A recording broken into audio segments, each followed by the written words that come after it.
China's Foreign Minister Qin Gang has criticised the Americans over the shooting down of a Chinese air balloon last month.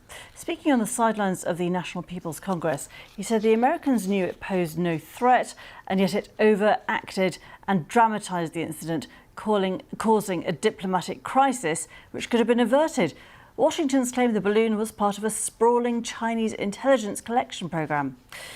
Well, let's go live to our China correspondent, Stephen McDonald, who is in Beijing. Pretty strong sets of comments that we're seeing, Stephen. Just tell us what's being said. So this has been a high-profile, two-pronged attack on the US, not only involving the foreign minister, but the country's supreme leader, no less.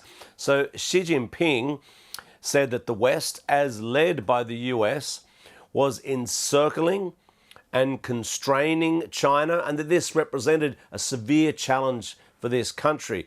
We don't know much more about what he said in that speech because it was behind closed doors to business delegates at this political advisory body. But the foreign minister, Qin Gang, he had a press conference on the sidelines of the National People's Congress. And he said, unless Washington hits the brakes soon, instead of ramping up tensions, that there was a real chance of conflict between China and the US. And he went through these various points of tension. So when it came to the balloon incident, he said this was the US's fault for inflating that when really it was just an accident.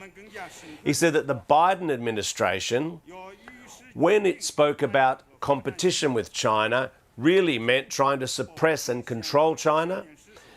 And on the question of Ukraine, he said China had put forward a peace plan for Ukraine, but these attempts at bringing about peace were being stamped out by this kind of invisible hand.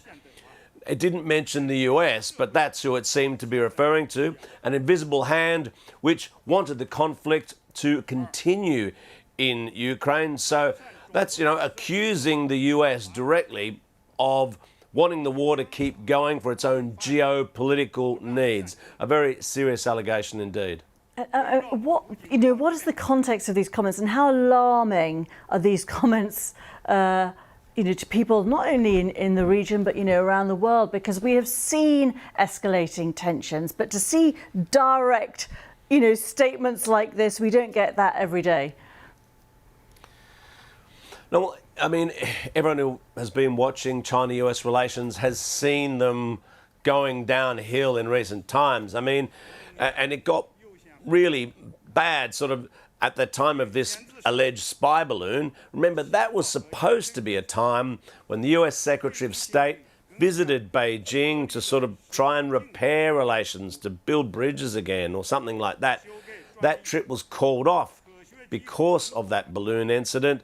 And then we've had all these other points of conflict. I mean, Taiwan is another one. For example, Qin Gang said today that the US should butt out of Taiwan.